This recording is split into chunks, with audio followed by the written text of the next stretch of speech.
Bom, bom dia a todos. Iniciando agora mais um Journal, hoje com o Paulo. O Paulo é aluno de mestrado aqui da nossa pós-graduação. Hoje, diferente, voltando aos experimentos presenciais aqui no novo prédio. Vou dar a palavra para o Paulo agora. Paulo, fique à vontade.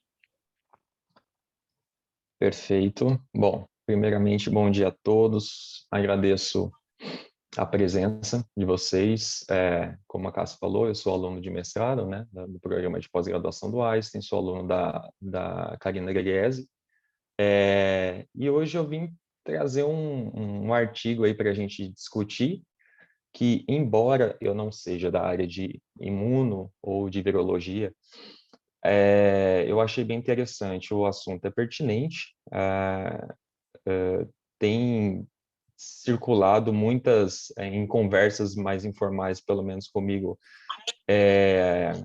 algumas conversas sobre os sintomas, né, do COVID, não só os principais respiratórios, mas também com alguns efeitos cognitivos que a gente acaba em conversas aí no dia a dia se deparando, né, tentando entender também como que isso acontece, né, relativamente uma,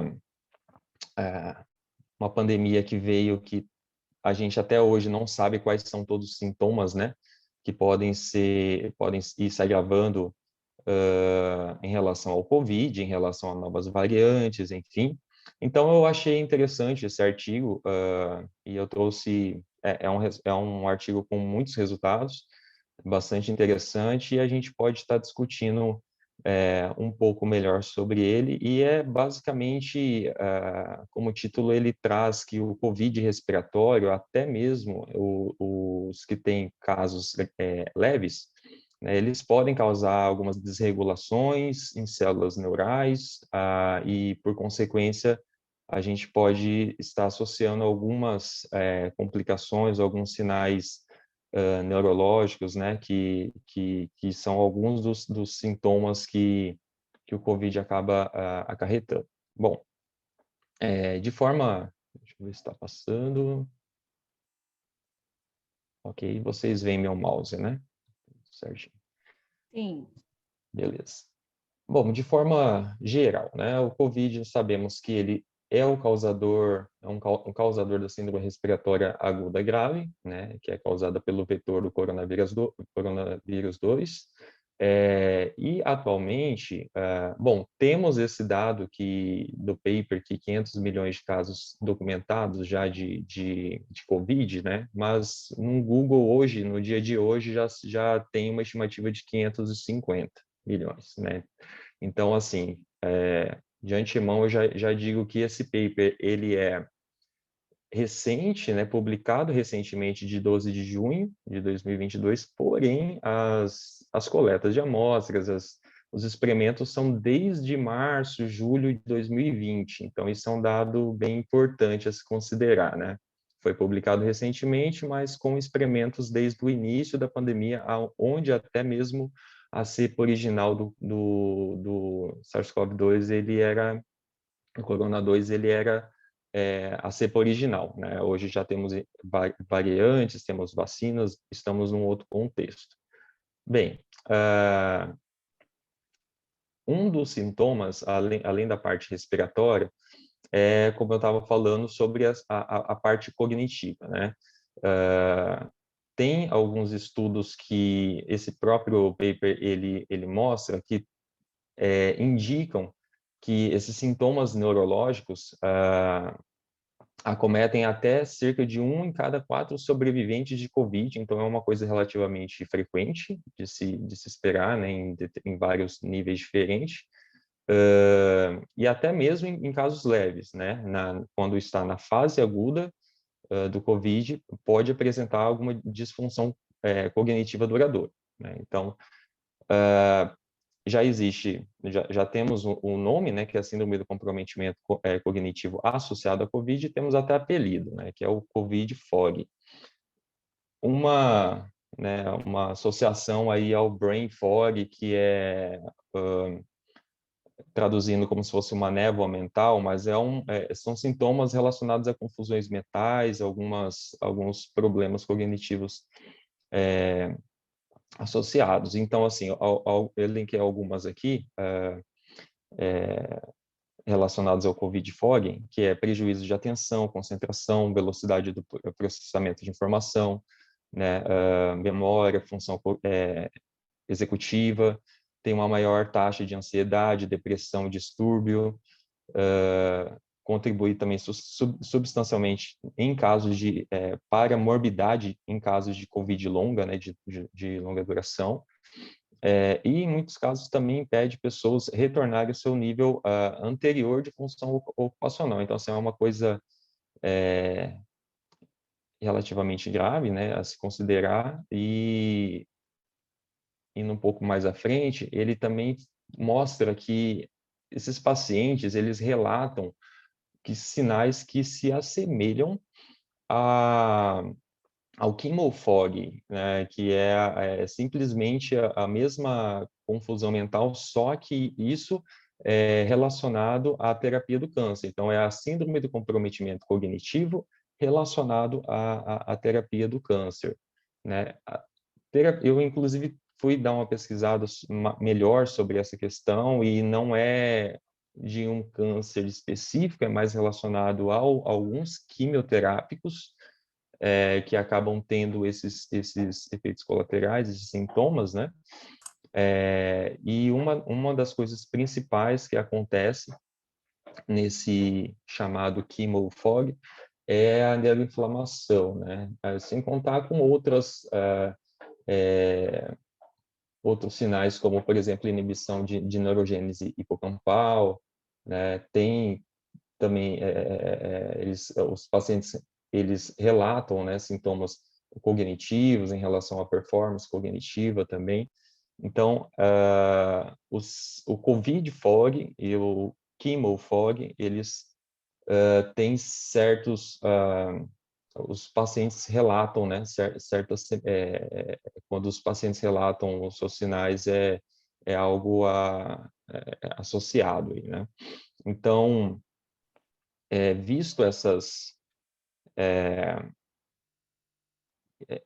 esses sinais, né, que os pacientes mostram, e só indo um pouco mais à frente em relação ao chemofog, o que acontece é que microglias, que são macrófagos do cérebro, né, eles acabam sendo persistentemente reativos quando estão em contatos expostos a medicamentos quimioterápicos, e são alguns medicamentos, na verdade, específicos, né?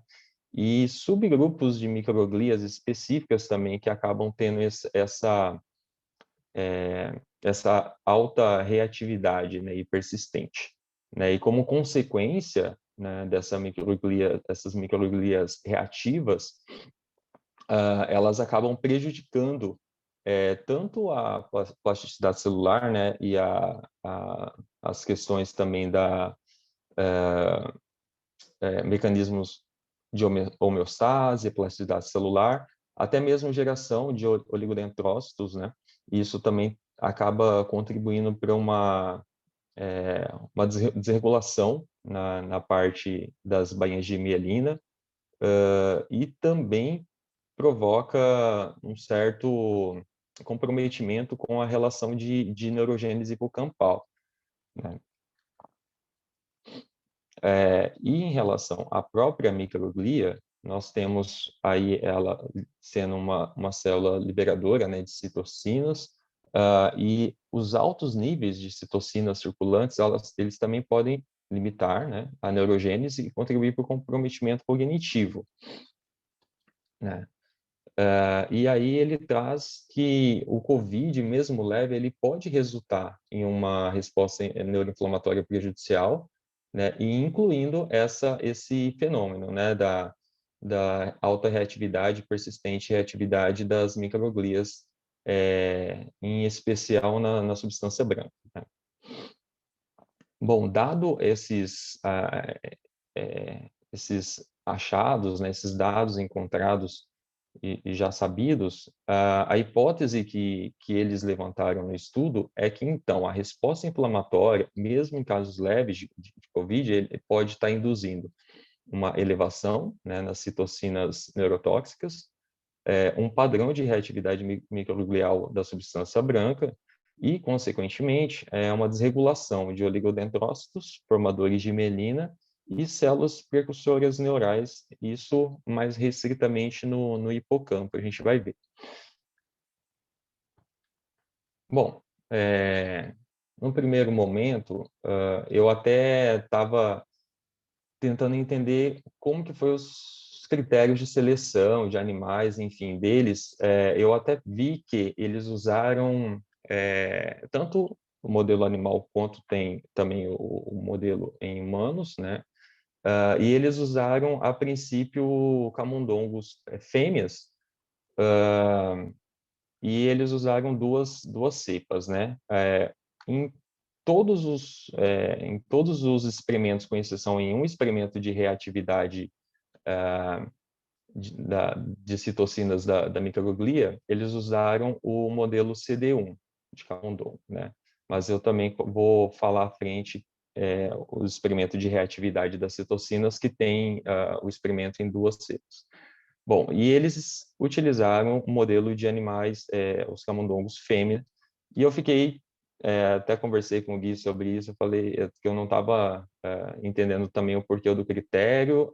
Eu vi que na literatura, inclusive, eles relatam 3 estudos falando que esses sintomas, sinais neurológicos, eles são mais relatados e vistos em mulheres. Então, isso não está especificado no artigo, então eu imaginei que isso seria um fator que contribuía para a escolha dos animais fêmeas, mas isso não está diretamente descrito no paper.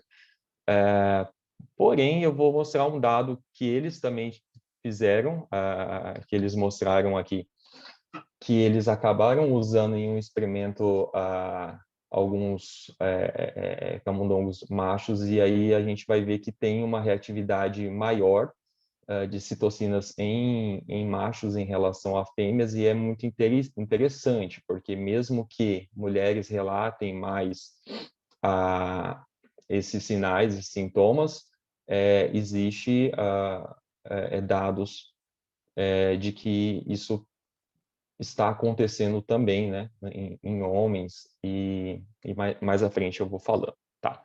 Bom, de forma, tentar acelerar um pouquinho, porque tem bastante resultados aqui. A infecção do SARS-CoV-2, então, no modelo animal, ele foi feito primeiramente por um vetor que é carregado por um receptor, né, de entrada viral, que é o ACE2, e assim, gente, se eu falar de alguma forma algum dado, algum termo errado, peço que vocês podem, enfim, me interromper, vocês podem me corrigir ao final, que está tudo tranquilo. Então, esse vetor, ele, por via intratraqueal, foi entregue o receptor de entrada, o ACE2 humano, né? E após 2 semanas, então, o SARS-CoV-2 via intranasal. Eles fizeram o controle também, né, que foi também inserido o vetor, o receptor de entrada viral, porém com somente infecção simulada, né, e eles observaram que, enfim, não tiveram a perda de peso nesses camundongos, né, e nem doença observável, e aqui eles mostram que não teve no controle nenhum vírus detectado, né, no cérebro, ok? E aí partimos então para os dados em relação à parte mais imunológica, né, as citocinas em si. Aqui eles mostram os perfis, né, de citocinas, tanto no soro, né, sérico, quanto a questão, quanto no líquor, né? E aí eles fizeram tanto em 7 dias após a infecção, quanto em 7 semanas pós a infecção, para justamente identificar, tanto no período mais curto, né, da infecção, quanto no período mais longo, né, o que de resíduo, o que realmente fica depois também de 7 semanas, um período mais longo. Eles verificaram que, primeiro, tem muitas citocinas interferon, enfim, CCL11 é o que mais eles destacam, mas tem vários que têm níveis mais elevados, né, pós-infecção. E aqui eu já vou direto ao que eles já destacaram, né, que é justamente o CCL11, que é uma quimiocina, que eles viram que em níveis séricos, comparados 7 dias pós-infecção e 7 semanas pós-infecção, houve uma diminuição, enquanto que no líquor, nesses mesmos períodos, isso foi oposto, né? Então, ele acabou até aumentando os níveis no líquor, em relação à amostra de 7 semanas pós-infecção. Bom, o CCL11, ele é uma quimiocina associada ao comportamento cognitivo no envelhecimento, né? E isso foi um dado interessante que eles trouxeram. Aqui eles também... aqui é justamente o CCL11 que eles mostram que com o COVID, em relação ao COVID, em relação ao controle, né, com 7 dias de infecção tem esse aumento e depois com 7 semanas isso aumenta ainda mais, né? Aqui não é significativo, aqui em 7 semanas já é uma elevação significativa, né? E aí, a infecção respiratória isolada com SARS-CoV, ela pode resultar em mudanças, então, prolongadas nas citocinas no sistema nervoso central, né? Então, eles partiram para a nível de a reatividade, né? Microglial, COVID versus controle, e eles viram aqui já com duas cepas, né, de camundongo, CD1 e o BALB-C. Isso eles fizeram tanto na região da substância branca quanto em região cortical, né?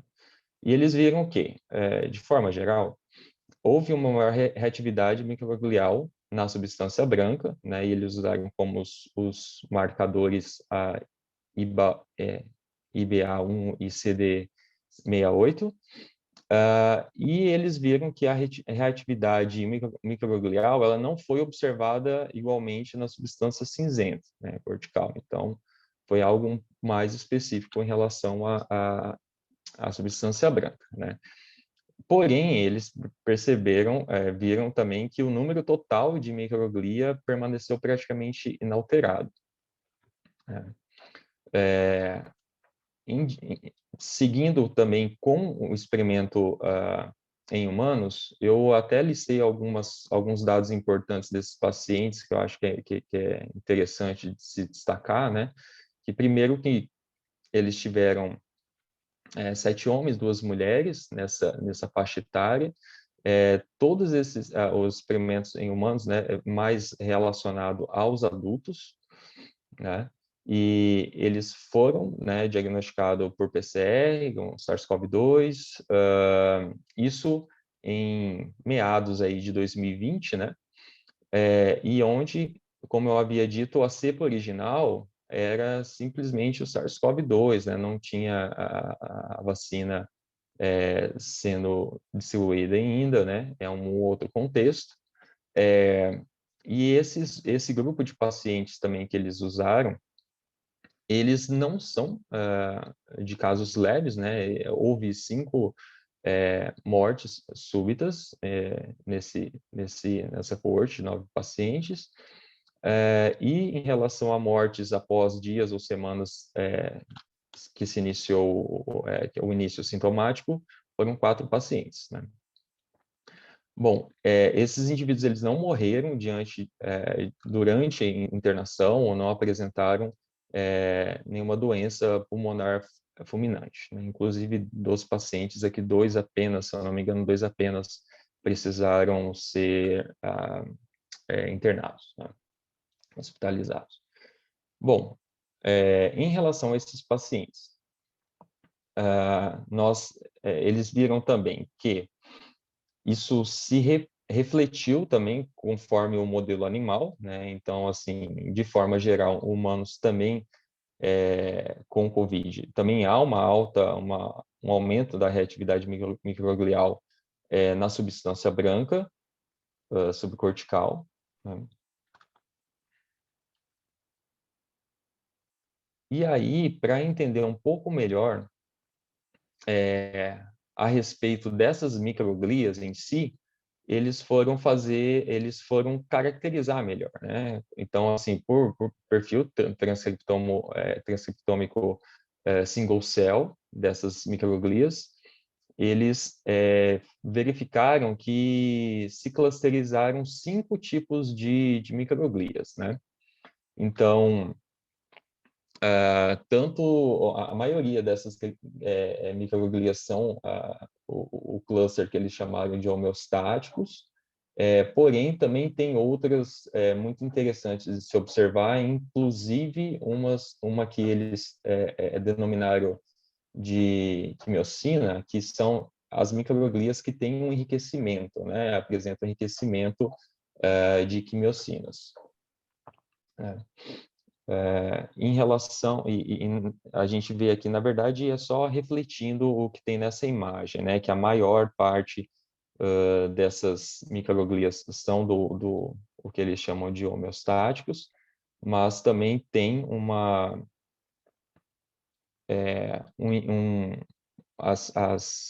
esse grupo, né, de microglias que tem um enriquecimento de quimiocinas.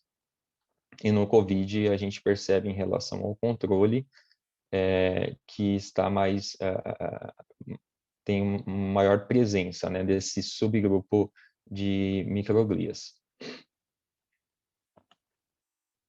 Bom, em relação às microglias homeostáticas, eles viram que, fazendo a comparação, né, entre de quem está afetado com COVID do controle, existe, então, nessas microglias homeostáticas, genes que estão mais expressos, né, mais elevados, eles estão envolvidos na inflamação, no processo de apresentação de antígenos, e também na glicoproteína de superfície celular, e existe também uma diminuição de genes relacionados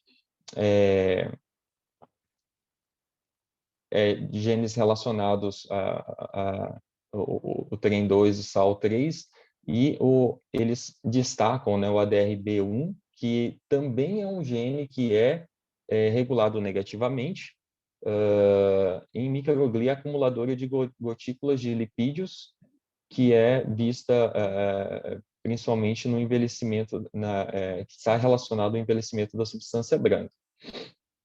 Né? Foi um outro achado que eles encontraram.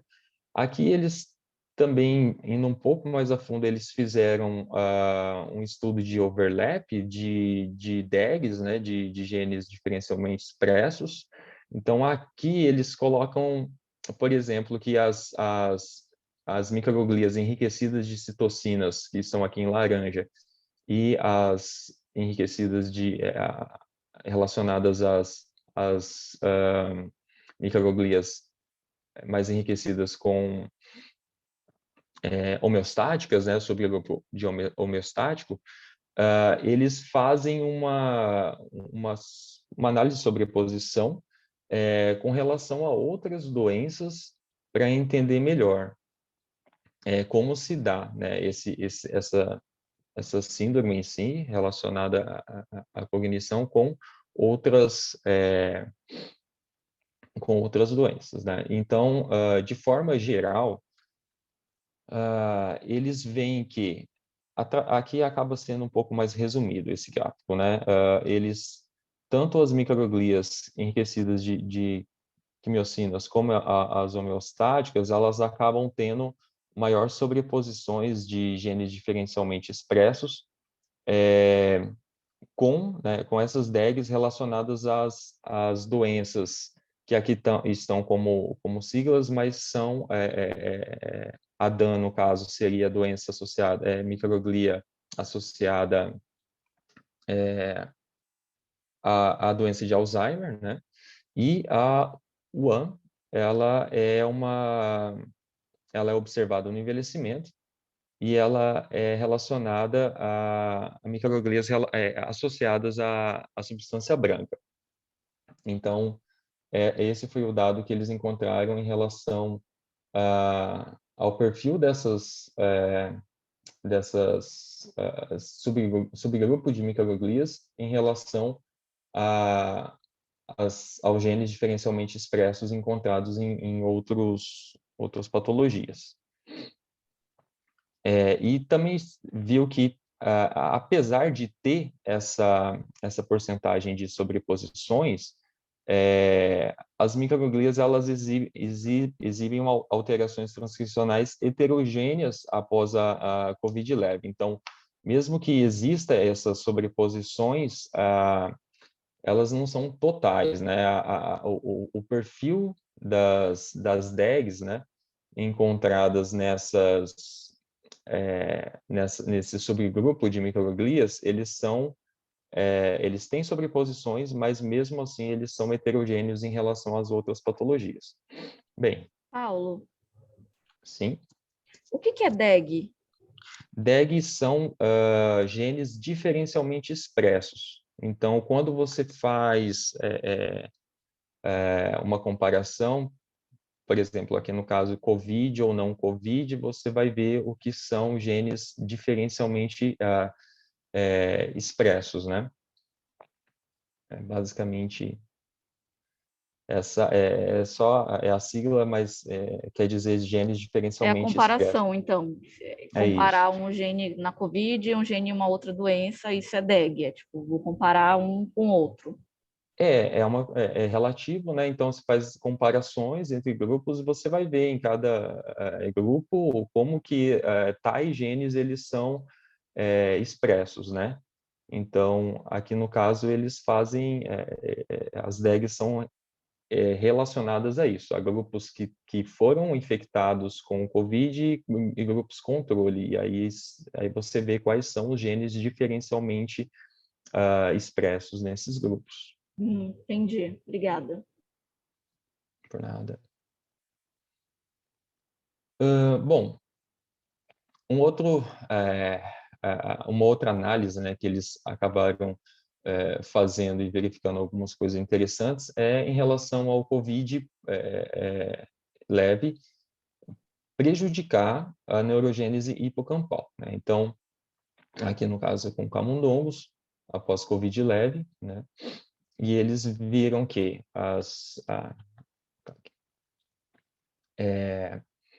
aqui no giro dentado, né? A densidade, né, microglial em 7 dias pós-infecção, em 7 semanas pós-infecção. Então, eles viram que houve um aumento, né, dessa densidade populacional das microglias. Né? E aqui eles veem que, de forma meio que proporcional, assim, aí que está, né? Conforme foi aumentando a densidade da microglial, né, tanto em 7 dias como em 7 semanas pós-infecção, também houve uma diminuição nessas mesmas regiões do giro dentado, diminuição de neuroblastos. Isso significa uma diminuição de neurogênese, né, em relação a essa região hipocampal específica, né? Então, eles apontam, eles destacam isso, né, que isso é uma coisa que foi praticamente uma correlação que eles fazem entre o aumento da densidade populacional de microglias e a diminuição das taxas de neurogênese nessas mesmas regiões. Bom, aqui eles também verificaram agora, mais restritamente à quimiocina CCL11, né, eles verificaram os níveis dessa quimiocina a níveis séricos, né, no plasma. Então, eles verificaram que em indivíduos que apresentam o brain fog, né, então essa síndrome cognitiva, houve um aumento, né, dos níveis de CCL11 em relação àqueles que não apresentavam esses sintomas, né? E eles também fizeram algumas análises nesses dados em relação às variáveis contidas em relação aos próprios dados dos pacientes, né? Isso aqui já são dados de humanos.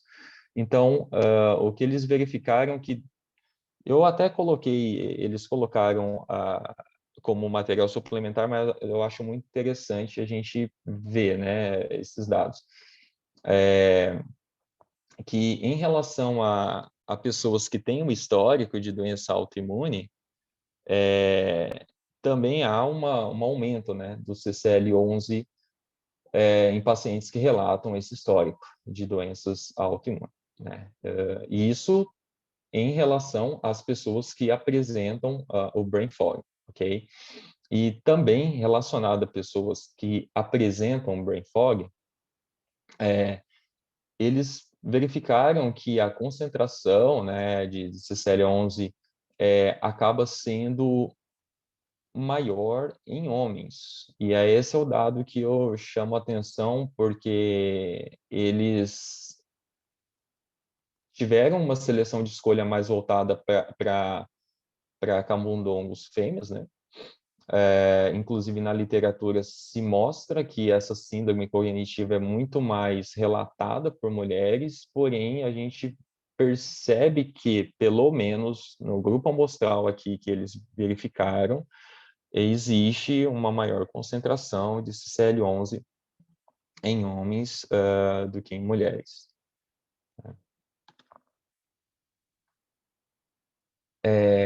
E aí eles vão, então, verificar, né, se o CCL11 causa reatividade específica na microglia hipocampal e prejudica a neurogênese, para ver se o CCL11 realmente está ligado com esses fenômenos, né.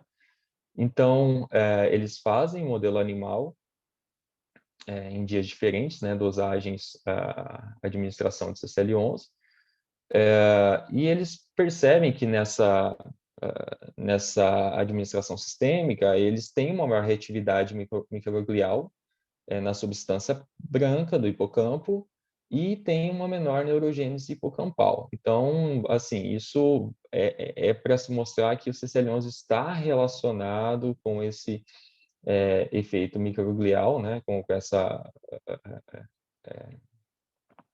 maior reatividade microglial e também relacionado com uma diminuição na neurogênese.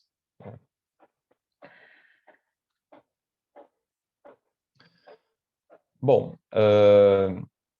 eles também partiram para estudos em relação a oligodendrócitos, né, relacionados justamente porque eles sabem que essa síndrome cognitiva tem relação com a reatividade microglial, que também, por si só, compromete a bainha de mielina, a geração de oligodendrócitos, né? Então, eles verificaram nas células de linhagem oligodendroglial,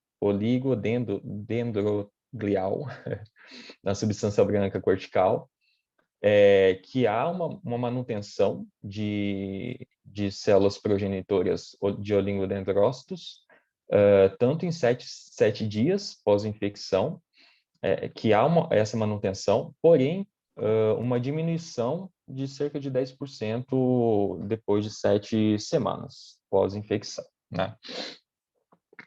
E aí, no caso de oligodendrócitos já maduros, eles acabam tendo uma depressão em torno de um terço quando quando comparado, né, 7 dias pós-infecção com 7 semanas pós-infecção. Bem, e aí agora eles verificam, né, em relação ao COVID respiratório poder estar prejudicando, então, esses oligodendrócitos mielinizantes, né? Eles verificam que em relação a axônios mielinizados existe uma certa diminuição, né, na coorte que tem COVID, e após 7 semanas de infecção, isso permanece, né? Então, aqui no caso, eles fizeram uma comparação de axônios mielinizados com 4 semanas de quimioterápicos, né?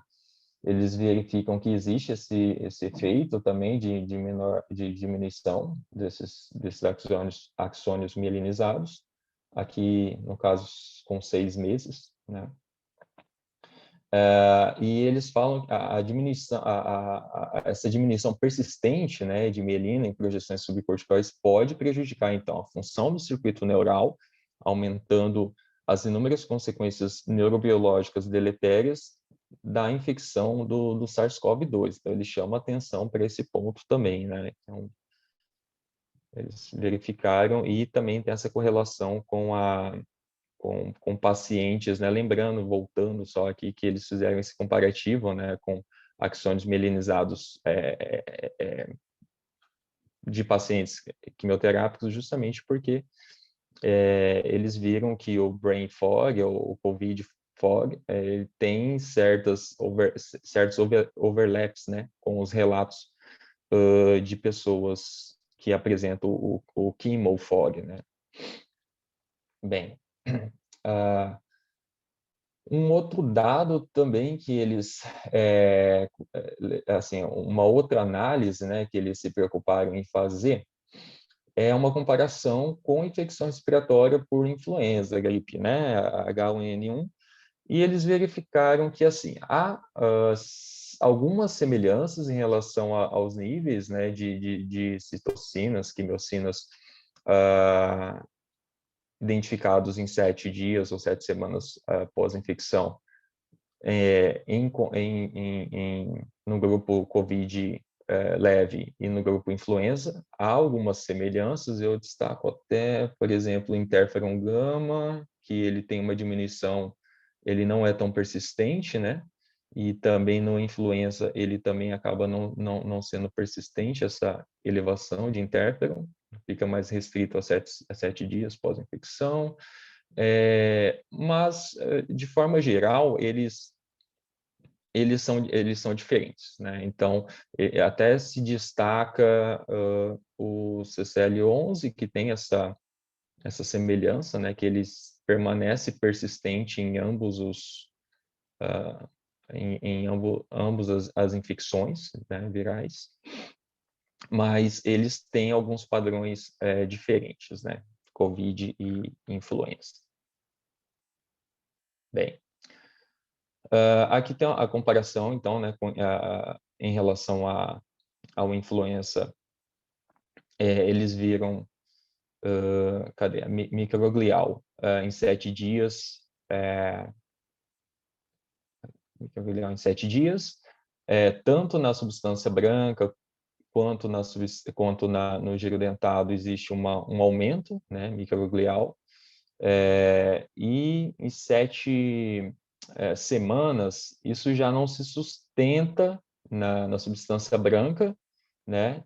No giro dentado permanece, persistente esse aumento microglial. E em relação aos oligodendrócitos, na substância branca tem uma diminuição com 7 dias pós-infecção, só que também com 7 semanas isso já não se mantém, né? Em relação à diminuição da neurogênese, se mantém a diminuição de neurogênese. Então, assim, existem algumas semelhanças, tudo isso quer dizer que existem algumas semelhanças dos fenômenos, né, imunológicos que acontecem tanto na influenza quanto no COVID, porém, o que ele destaca aqui é que alguns efeitos duradouros permanecem somente no COVID, enquanto que na influenza isso não acontece, né? De forma a concluir, então esse estudo ele traz como pontos principais de achados, né? Que o COVID respiratório ele induz uma elevação de citocinas no líquido cefalorraquidiano, né, que é o líquor, e reatividade microglial. O CCL1 ele ativa a região de microglia hipocampal e prejudica, então, assim, a neurogênese, né? E o COVID respiratório causa perda persistente de oligodendrócitos e axônios mielinizados, e isso a gente vê mais especificamente do COVID, na H1N1 não é tão persistente como no COVID. E a gripe respiratória causa desregulação celular semelhante, mas mas menos persistente, é o que eu acabei de falar, na verdade. Bom, gente, esses são os dados que eles trazem. Eles, enfim, têm uma porção de outros dados suplementares, é uma pesquisa bem extensa. E eu trouxe aqui, eu até acabei enumerando alguns pontos de limitações do estudo que a gente pode discutir melhor. Então, vamos lá. Estudos das consequências neurobiológicas da infecção do sistema respiratório na idade adulta apenas com a cepa original de SARS-CoV-2. Então, esse estudo realmente foi num momento onde só havia predominantemente, né, a cepa original, e não havia ainda a administração da vacina, né? Então, são pontos importantes a se considerar. Dados emergentes indicam que o risco de comprometimento cognitivo pode ser reduzido em infecções avançadas de indivíduos totalmente vacinados, né? Se, como a neuroinflamação induzida por infecção do sistema respiratório em indivíduos vacinados com respostas imunes adaptativas ao SARS-CoV-2, difere do contexto não vacinado, né? É um tópico importante para trabalhos futuros, então. Os efeitos neurobiológicos do COVID na infância, na velhice, requerem estudo dedicado, conforme eu havia dito, a coorte em humanos que eles utilizaram foram restritos à idade adulta, né? Em modelo animal foram camundongos aí de 6 a 12 semanas de idade, mas em humanos foi restrito à idade adulta. A reatividade microglial induzida por COVID também pode induzir reatividade neurotóxica de astrócitos, bem como perda microglial aberrante de sinapses. E eles até dizem que, dentre o N que eles tinham, eles não conseguiram fazer estudos relacionados a astrócitos, eles só conseguiram fazer estudos mais aprofundados em relação à população microglial. A perda de oligodendrócitos observada aqui pode ser causada por lipídios tóxicos de astrócitos reativos, que são conhecidos por causar morte celular de oligodendrócitos. Então, é válido se observar estudos que olhem mais para os astrócitos também, né, para entender um pouco melhor os mecanismos subjacentes desses efeitos. Dos efeitos da síndrome cognitiva em COVID. E os estudos de transcriptoma, né, de RNA-seq, de single cells, eles não continham um número suficiente, o que eu havia dito, né, não continham um número suficiente de células para tirar conclusões sobre o estado transcricional dos astrócitos ou tipos de células que não a microglial. Então, são alguns pontos que eu levanto aqui como limitações do estudo. E é isso, pessoal. Obrigado. Parabéns, Paulo. Muito interessante esse trabalho. Eu acho que está todo mundo meio Covid fog depois de ter pegado Covid, porque pelo menos eu já ouvi falar de muita gente que, enfim, tem esquecimentos, ficou meio lesado, digamos assim, após ter pegado Covid. Eu tenho uma pergunta, mas eu sou sempre a primeira a fazer pergunta, eu posso deixar para fazer minha pergunta depois. O Lucas está com a mão levantada, então eu vou dar a palavra para ele aqui agora. Pode falar, Lucas. Perfeito. Bom dia, pessoal. Realmente, Paulo, bem legal o paper aí, legal ver que os caras já estavam pensando nisso lá no começo, né? Então não é uma coisa recente. Mas uma outra limitação do estudo que eu vi aí, por exemplo, né, eles fizeram tanto no soro quanto lá no líquido encefálico a quantidade de CCL11, né? Que ele ressaltou ali. Isso é muito legal, mas, por exemplo, já que eles estavam trabalhando com modelo animal, que eu imagino que tinha uma grande gama de células disponíveis, material biológico disponível, eles poderiam ter feito, por exemplo, uma citometria de superfície, porque de nada adianta, ou na verdade, de nada é tão conclusivo assim você ver a produção de uma quimiocina sem o seu receptor, né? Poderia ter feito, por exemplo, expressão de CCR2 ou CCR5 nas células da micróglia. São dois receptores bastante expressos em células fagocíticas, e aí acho que inclui micróglia, macrófagos, monócitos, células dendríticas. Juntamente isso, acho que faltou alguns outros marcadores, né? Ele só coloca também o CD68, que é um marcador muito simples de células mieloides. Poderia ter colocado aí PD1, CD38. Então, acho que ele, ao dizer sobre a produção de uma citocina, ele pecou um pouco em não dar a contrapartida celular, né? Da expressão de receptores, que pode denotar uma atividade X ou Y daquelas células. Mesmo ele tendo, eu imagino, tendo bastante disponibilidade de material biológico, né? Por se tratar de modelo animal. Legal, Lucas. Então, pelo que eu vi, como não é o meu forte a área de imuno, né, eu até fiquei pensando sobre a validação. Eu vi que eles usaram só aqueles dois marcadores, realmente. Ele não fala em relação por exemplo, a produção dos receptores, né? Eles enfatizam mais o CSL11 em relação às outras citocinas ou barra quimiocinas que eles viram atividade diferente pós-infecção, mas de fato nem no material suplementar eu vi. Assim, como o material é bem extenso, pode ser que em alguma minúcia ali pode ter assim, só que eu acho que também pela relevância que você pontuou, seria algo interessante de se ter mais evidente esse dado também, né? Mas de Então. fato, realmente não mostra dados em relação aos receptores. Outra coisa que eu ia comentar, mas que você colocou lá no final, é realmente aquele clusterização dele, ele usou poucos eventos, porque afinal de contas você quase consegue contar quantos pontinhos tem no UMAP dele, né, no caso. Uhum. Realmente você consegue ver que não teve muito dado para se formar os clusters ali. Parece que o UMAP nessa área ele usou mais para preencher espaço de experimento mesmo. Né? Meio Porque que foi meio talvez, assim, tipo, vamos usar dessa técnica também.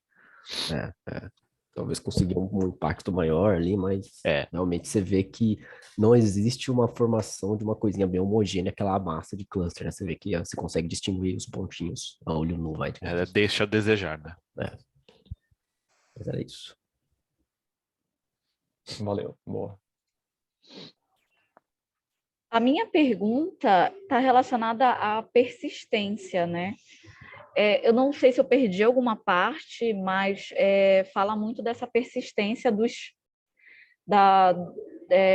enfim, desses resultados na COVID quando comparado com a gripe, por exemplo. Eles explicam isso ou você, se eles não explicaram, você teria alguma hipótese para essa persistência? Bom, hipótese assim eu não teria, mas eles procuram entender porque assim, a COVID longa, né, é COVID que comumente se diz quando o paciente tem em torno de mais de 4 semanas de sintomas. E eles querem verificar justamente se nesses indivíduos, ou no modelo animal, essas desregulações imunológicas em relação às citocinas, elas são tanto, por isso que eles fizeram os dois comparativos, né, duas janelas temporais ali de 7 dias pós-infecção, de 7 semanas, e verificaram que existe algumas persistências, algumas desregulações de citocinas persistentes no COVID, e que isso não se mantém tanto na infecção de H1N1. Agora, o porquê desse fenômeno ser diferente realmente é uma coisa que acho que precisa, assim, de mais estudos, né, para entender por que isso é característico mais do COVID, né. É algo bem interessante, né, de se ter, assim, de se entender. É claro que, voltando, né, isso tudo são dados de um momento onde não havia vacinação, onde a cepa originária era o SARS-CoV-2 original. Temos cepas, né, variantes que têm efeitos sintomáticos mais tênues, temos a questão da imunização por vacinação, então tudo isso fica um pouco distante hoje em dia, porque a gente está num cenário completamente diferente, né? Teria que realmente refazer levando em conta todas essas variantes que nós temos hoje, no cenário atual. Pode ser que esses efeitos cognitivos sejam diferentes, imagino que atenuado hoje em dia, né? Então, é uma coisa bem que eu até pontuei assim embora tenha sido publicado bem recente, o estudo foi de meados de 2020. Mas acho que se fizer novamente esse estudo, porque, assim, é o que eu falei lá no começo, né, depois da apresentação. Muita gente, a minha mãe, por exemplo, ela relata muito esquecimento após ela ter Covid, né? Assim, ela deixa alguma coisa em cima da mesa, quando ela vê, ela, sei lá, ela não sabe mais onde ela colocou. O meu pai também relata isso, inclusive ontem eu estava falando com umas amigas e elas também relatam a mesma coisa. Então, talvez, se fizesse um novo estudo, assim, para ver se isso persiste, eu acho que, sem dúvida, acho que teria um resultado similar mesmo com a vacina. Uma outra dúvida que eu tive é que na metodologia com os animais, eles colocam, eles injetam o ACE2 e aí 2 semanas depois eles injetam o SARS-CoV, o ratinho ele não tem ACE2? Isso, que é um receptor humano, né? É o que eles colocam. Então, eles Entendi. fazem modelo animal, mas o receptor ali de entrada viral, ele é humano. Então, por isso que eles fazem esse processo primeiro da inserção do receptor e depois de 2 semanas a infecção em si, né? SARS-CoV-2. Boa, entendi. Maravilha. Alguém tem mais alguma pergunta?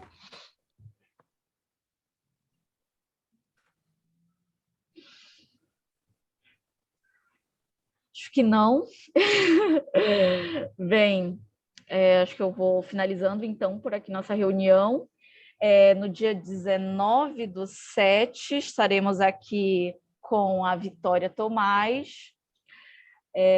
Muito obrigada pela presença de todos. Acho que hoje a gente bateu até um recorde de presentes aqui na reunião. Participem, está sendo muito bom as reuniões. Muito obrigada, Paulo, por topar aí apresentar aqui no nosso encontro. Foi muito bom, uma excelente apresentação para mim que não entende de nada. Eu acho que foi bem didático. E é isso. Muito obrigada. E eu que agradeço. Tchau, tchau, pessoal. Obrigadão. Tchau, tchau, galera. Falou, pessoal. Até a próxima. Tchau, pessoal.